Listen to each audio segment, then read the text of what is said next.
The opioid epidemic that we have has gone through 3 waves. The first wave was prescription pills. Quite a number of years ago, the pharmaceutical companies started aggressively pushing prescription opioids on doctors to have them liberally prescribe them to the patients.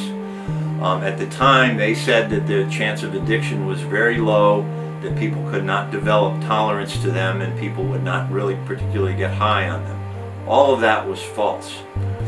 That caused quite a number of overdose deaths. What people would do once they became addicted is they would take those pills and they would shave those pills down to powder, and they would snort them or they would inject them. In an effort to counter that, the pharmaceutical companies came up with a drug-resistant, a tamper-resistant oxycodone. Now, the unintended consequence of that was where people could no longer turn it into powder or inject it, they turned instead to heroin, which was sold by the same people who were selling them the pills. So from 2010, when those tamper-resistant pills came out, we saw a sudden increase in heroin. And then that led, the heroin was the second wave. The third wave, and the most deadly wave, has been the fentanyl. I ain't even write rap. I was planning on how I was gonna get back to this motherfucking money. We need more Narcan for the trap. We need more Narcan for the trap. Narcan for the trap. 2 white licks passed out in the back. We need more Narcan for the trap. Narcan for the trap. Might lose one off this batch if we don't get more Narcan in this trap. Narcan in the trap. We need more Narcan in the trap. We need more Narcan in the trap. Narcan in the trap. This ain't what the clowns like. If Black Thought so fentanyl, this is what it would sound like.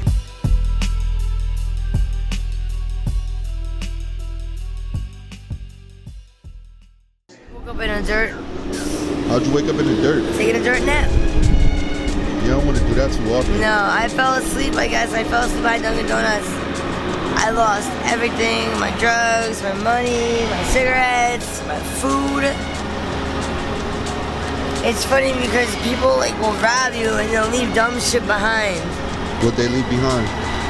Condoms. You think they take those? Left the condoms, huh?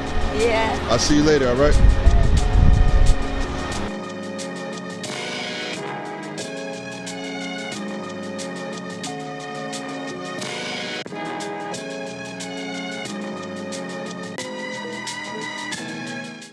Mark Jenkins, Mark M-A-R-K, Jenkins, J-E-N-K-I-N-S. I'm the Executive Director, Connecticut Harm Reduction Alliance.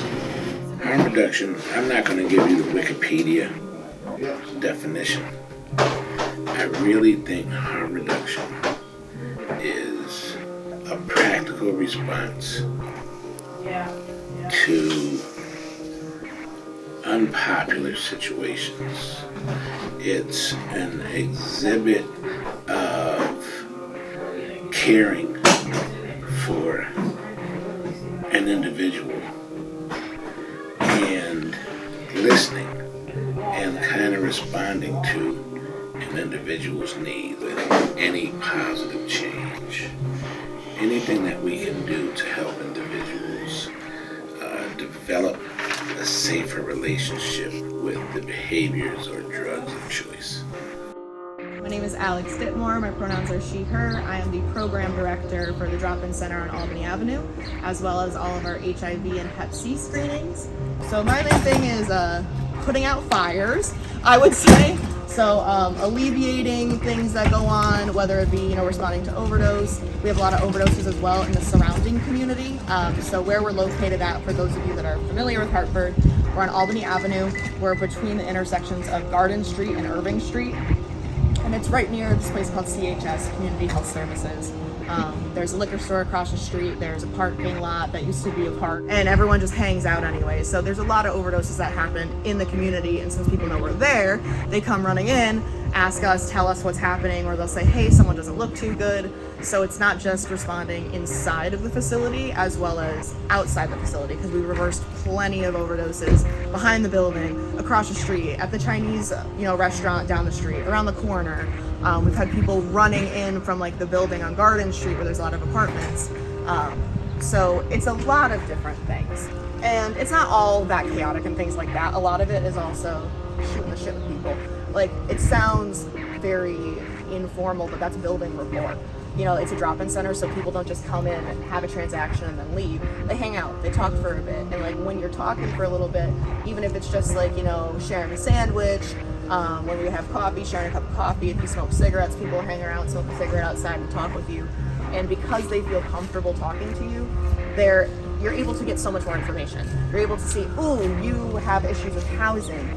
Okay, your housing issue stems from a domestic violence situation on top of your substance use issue.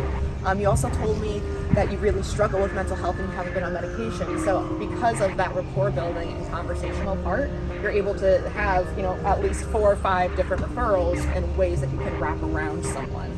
So harm reduction is always seen as, oh, it's just about injection drug use, it's just about sex work, and it's so much more than that. It's meeting people where they're at in all of their needs. I've been with the agency for like, I don't know, 4 years. I use it to my advantage. It has led me away from being an overthinker as far as like my pain, my self-awareness pain, so in my mind. Well, being violated as I was young, that hurts me. For a moment in my life, when I was growing up, I thought I was supposed to be different or something, you know. And I fought it. I refused. But then again, when I was into my addiction, I sold myself for crack. So, honestly, I come from an era where 1990 was. They were putting benzos already in heroin. So, you know, when you did heroin then, you got energetic. So you could go clean a house. And as long as you got me fixed, I'd clean your house and you pay me after my fee. But, you know, you could actually, you do something. Now, this is like, it's dark. I did fentanyl, so I know what it's like. And that's just snoring, not actually shooting. Snoring, in my own home. I overdosed maybe a couple times in my own, and I managed to get to the cold water in the bathroom and just ran that thing on my neck because I thought I was gonna pass out. It's just a deeply profound darkness to it. Like you just shut down. Like there's no enjoyment in that gap. Like you were just out. So that's the best I could describe it. There's nothing fun about it. Nothing that you could gain from it, but to knock yourself out. My name is Buddha. I'm the queen of the avenue. It's worse than it was. It did back in the day. The drop wasn't here. A place like this wasn't here. This place helped a lot of people. You know, even if it's just to drop in and get cool. Like today, a hot day, I can go in here and cool off. I also come here and volunteer. I love doing outreach. I love helping people. People help me. So I come here in order to help others. That's it. It's my daughter, and she's been with me from, I got clean August the 25th, 2005. And she's been with me ever since. So this year coming up in August, I have 16 years. This is my sponsor. She did my recovery with me. She did sober dances with me. Well, so I have a grandson. He's my inspiration, and I've been rocking with him, and he's been rocking with me ever since I've been clean. I got an anniversary coming up, and I love this. And when I was in my addiction, this is where I ran up and down opiates. So I'm back here giving back to my community, and I love helping people. Harm reduction is a very different type of field. Our agency specifically is very different. Here, almost everyone, not everyone, but most folks here are in some form of recovery. We also work with people who are still in their active using. So I personally have worked and trained with what we call peer ambassadors. You know, they're community members, community gatekeepers, who are still in their active use, who are wanting to kind of dabble in getting kind of like back into stuff. You know, maybe they've been outside for a long time, you know, especially folks that are experiencing homelessness as well, and they haven't had a job in a long time. It's really hard to expect someone to get into housing and then figure out how to work again when you've been stuck in chaotic substance use and a survival-based street lifestyle for years. My name's Scott Sampson. I'm 49 years old. I usually caught my drugs in the hood, and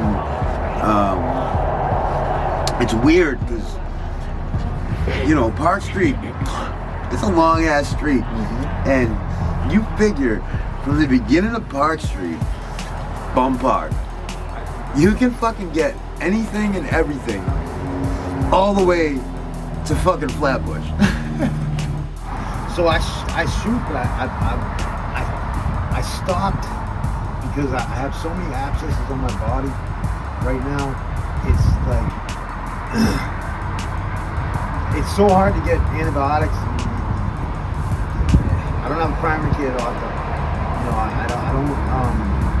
All the stuff that you had before you were homeless, it's all a struggle to get. This hurts. Yeah, this hurts. This whole situation. You know, I created it myself, and I mean, I didn't create it myself. I could have done things different. I got to stay at the shack. You stay at the shack down there, down the hill? Alright. So let's go down there. Let's go down there. They've worked for me for the past couple of weeks, and because I was staying under a bridge behind the armory. People still come out here and they get high and they just leave their needles all over the place. A bag of fentanyl is $2.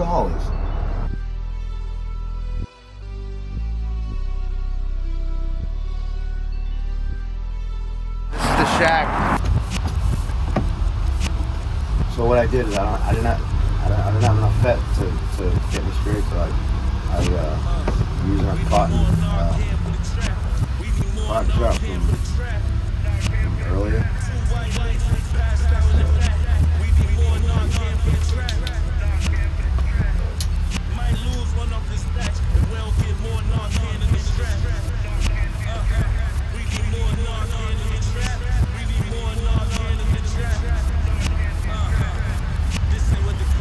I miss my son. I miss my wife.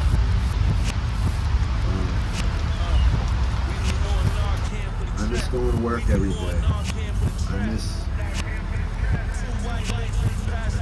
taking a shower.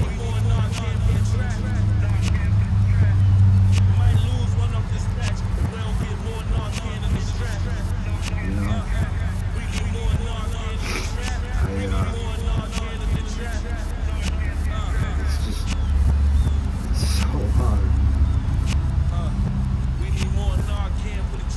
I don't mean to break down, but it's just, this is real. It's not make-believe. The reason that people die from overdoses is that they use alone, and if they overdose and no one finds them, by the time we get there, it's often too late. And the reason that they overdose is because of the fentanyl, because no one can tell the dose that they're getting. So if we could find a way to keep people from using alone, and we could find a way to ensure that the dosing was accurate, many of these deaths would not be happening. We responded to over 300 active scenes last year. My team. In over 100 of those cases, we used Narcan to save a life. Pretty much every day I work, I do at least one overdose. I've had other days where I've done, 3 or 4 within a day. Recently, I've had a number of cases of multiple overdoses. There's been an overdose every day that you hear about, that I hear about, somewhere through this North Carolina. Such fell out, but he was all right. Somebody gave him some narco. Every day, somebody out here. Every day. New tonight, drug overdose deaths are the leading cause of unintentional deaths here in Connecticut. And today, state leaders and health experts came together to talk about what more can be done to fight this epidemic. And here are some eye-opening numbers. In 2021, 93% of overdose deaths in Connecticut involved an opioid, 86% involve fentanyl. How many people have to die before we're willing to think outside of the box? We lost over 100,000 lives to fatal overdose, and we haven't even come into the fourth wave of this epidemic. They're calling on the federal government to take real action and provide the resources to prevent these tragic deaths. Senator Blumenthal says they'll need more money to fund new and existing programs, but it starts with the federal government. I overdosed five times in 7 days. 5 times in 7 days. And I want to stop. I ain't give a fuck.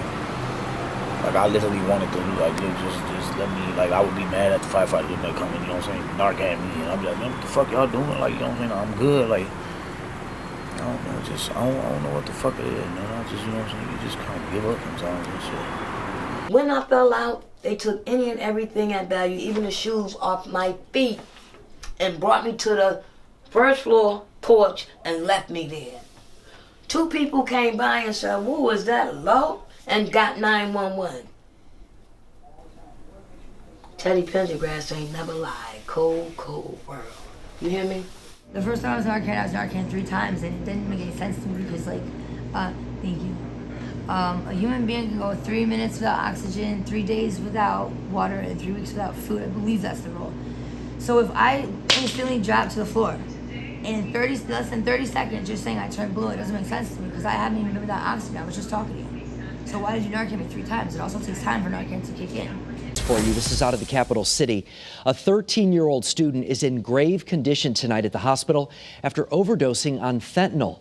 Channel 3 Hartford Bureau Chief Aya Galal is live right now. She is at the Sports and Medical Sciences Academy with more on what she's finding out for us tonight. Aya? And Mark, these were all 7th grade students involved. We know that a 13-year-old is in grave condition at the hospital tonight. Officials are still trying to figure out if the other 2 students involved actually ingested that fentanyl. Several packets were found throughout the school, and several hours later, both local and state officials remain out here at the school investigating.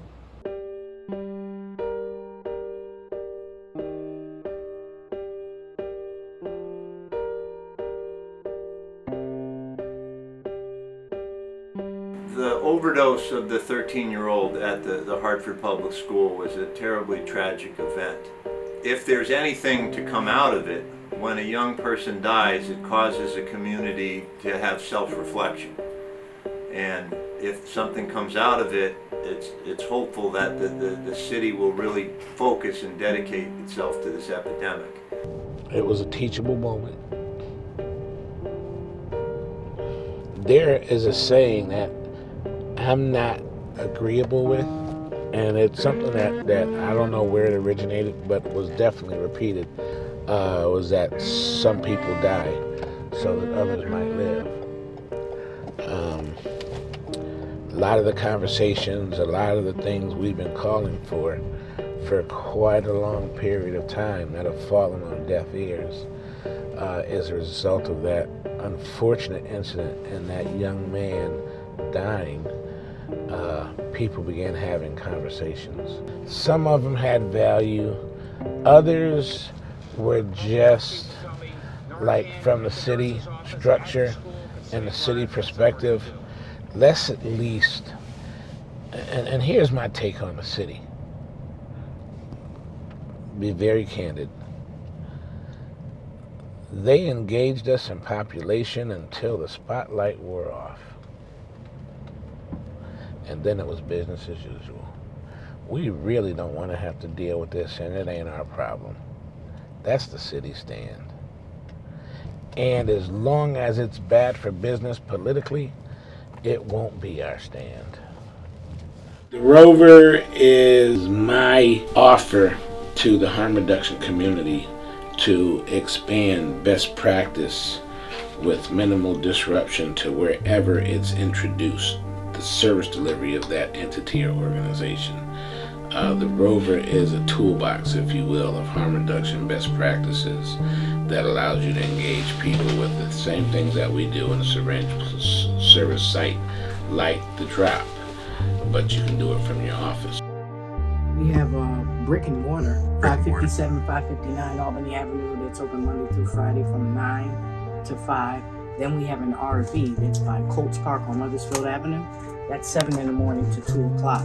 Also on Tuesdays and Thursdays, they're at the Hartford Community Court, where they do, we get people into detox treatment. They do wound care, not only at 557, but on the RV. So we have nurses there that actually do wound care. We have people that come in with abscesses and, they take care of them and then do referrals to other places.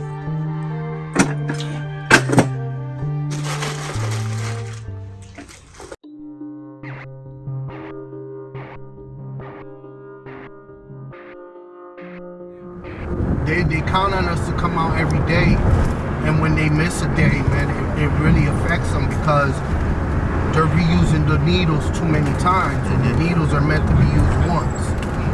So we're a harm reduction agency, so we try to supply them with enough needles that they're not constantly sticking themselves with a dull needle and hurting themselves, So we try to make sure that they have an adequate amount of needles.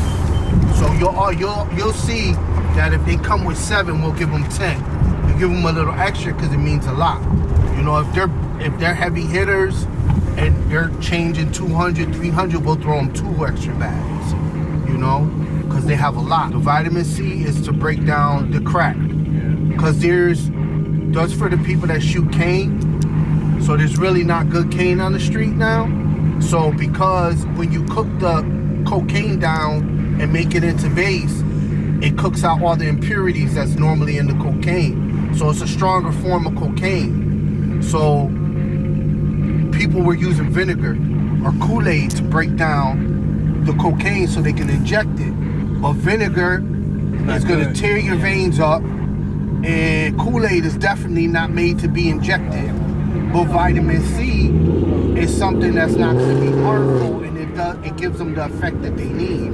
And a lot of them are vitamin C deficient, so they're getting it into their body at the same time, So we give them the vitamin C so that they can break down the crack into an injectable form, so therefore they can get the desired result that they want without hurting themselves with because they inject the vinegar and they're like, man, that burns, it's this, that.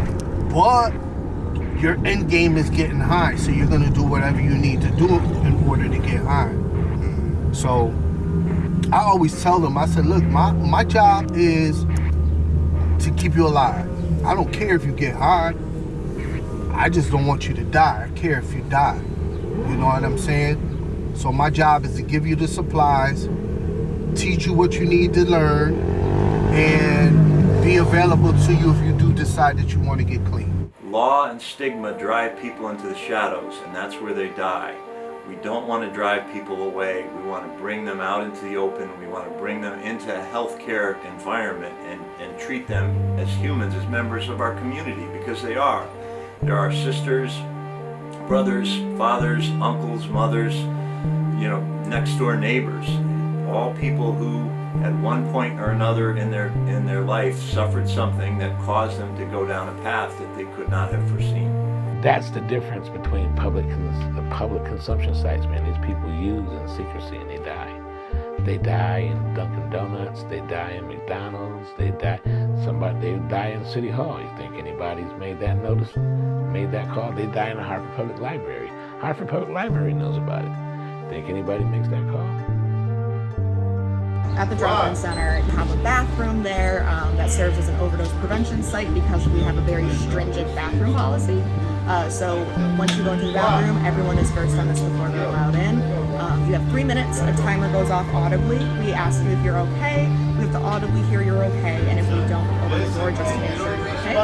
We've had multiple overdoses that have occurred in our bathroom because the reality is many overdoses happen in public, and they happen in public bathrooms a lot. So if someone's going into the bathroom, I don't know what you're going to do realistically, and I just want to ensure that you're as safe as possible.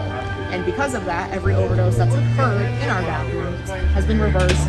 The people survived. They were transported, by ambulance to the hospital, and were able to still come back. Some people come back and say thank you. Some people come back and seek treatment. Some people come back and they're not ready yet, but they know that we're a safe space to talk about their options and the different things that they can do.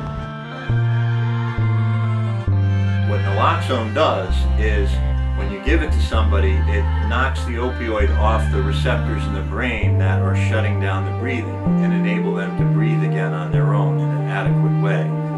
So it's very important that when somebody overdoses, they get Naloxone within a certain length of time. When I began as a paramedic, only paramedics could administer it.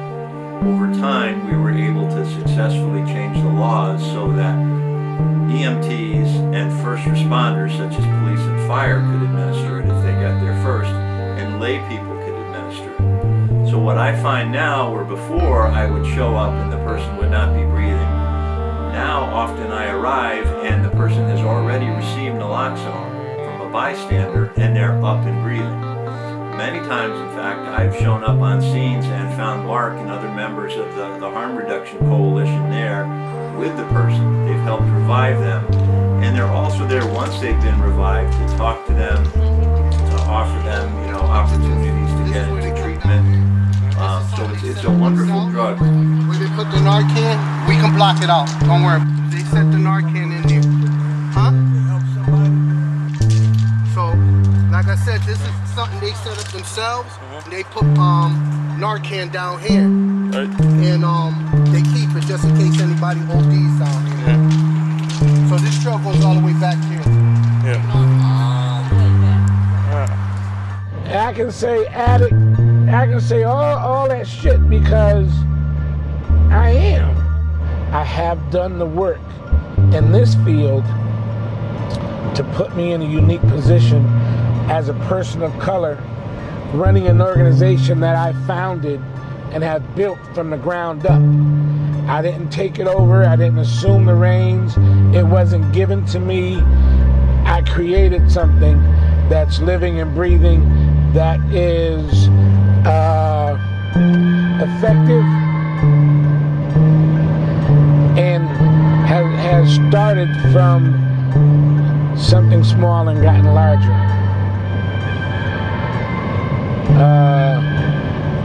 I'm in a unique perspective there.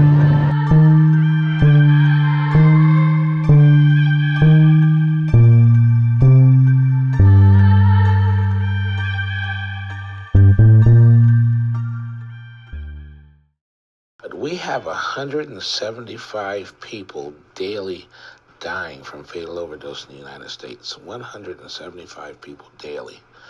Right now, it's the equivalent of a 747 fully loaded crashing, and everyone on board dies 3 times a week, and everybody on board dies.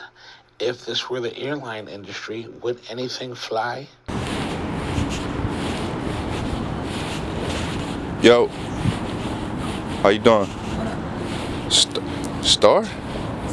Stacy? What's going on? You remember me? I can't see because I got no glasses on. Oh, you supposed to be wearing glasses this whole time? It's the docu-series dude. We met in the drop during the summertime. Ruby. It's Ruby. Ruby, that's what it is. Ruby, there you go. I called you the wrong name. My bad, Ruby. How you doing? How you been? Good. How have you guys been? I've been good. We've been good. We've been good. Just trying to finish the docu-series. It's supposed to be coming out in like a week and a half. So I'm out here trying to get more footage, and I stumbled across one of our stars in the docu-series. It's kind of crazy. How you been? Horrible. I've been in and out of the hospital. I got hit by a car on Clark Street, and they found me on the side of the road. And I went to St. Francis, and I told them that I had hip pain. And it turns out that for a week they never took an x-ray, did anything for me, and I was having a hard time walking.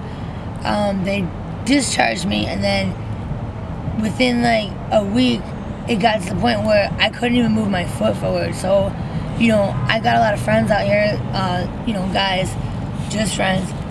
They were literally had to pick me up and carry me where I had to go. They threw me over their back. Thank God I'm only like 100 pounds.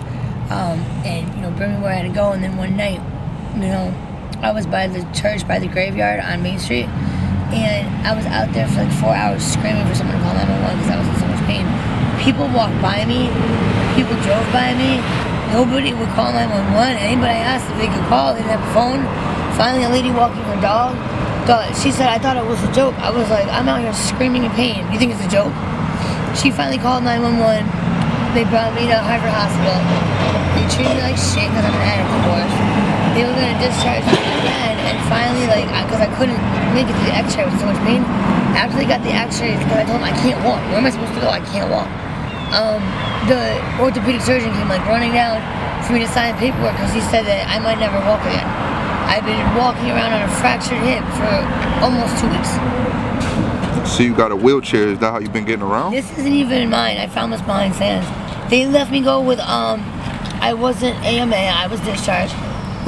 They had me in there in the hospital on all types of opiates and stuff, which is understandable because he said it's one of the worst breaks you can get in your body, and the pain is horrific. They did not give me a hip replacement because if you go for a hip replacement, you have to get more throughout the years, and you always have to go back every 10 years. They were able to save my bone. Part of it was necrotic, which means the bone had died. While I was walking around on it, but they shaved it down. They're able to save it and put it back together, kind of like Humpty Dumpty. But the problem with that is that it takes time to heal. So again, they have me on all kinds of pain medication, but because I'm an addict, they don't want to let me go anywhere. The biggest problem I'm having is that I was supposed to go to a medical respite.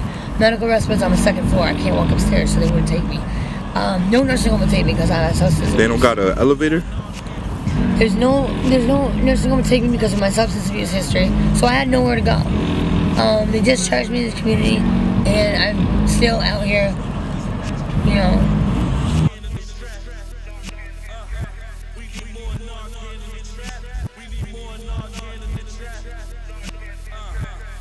This ain't what the clowns like. The black thoughts so fentanyl, this is what it would sound like. Gotta find a speed off a veteran hooker. Left her out in Phoenix cause I let my cousin Devin book her. We could've lost Billy at that Walmart. I was worried about my friend. Y'all was thinking about a false start. We still gonna turn rap into nice houses. Pioneering that like the first black at the White Fountain. Told Poppy Sinbad too. I'm exploring options. Line full of fiends look like Jordan's dropping. You niggas either got a mistake or a crude joke. I was wise enough to learn from what you fools spoke. She stalked me on the gram where she really could know me. My top 5, he, me, Rick, Benny, and Shelby. Shout out mama on that 10-year sobriety chip. I hope my bullshit ain't the reason her sobriety slipped. We need more Narcan for the trap. We need more Narcan for the trap. 2 white lights passed out in the back. We need more Narcan for the trap. Might lose one off this batch if we don't get more Narcan in this trap. We need more Narcan in the trap. We need more Narcan in the trap. Right back out of this shit. Baby BSF. Y'all waiting for me to fuck it up. Set a fool for you, then.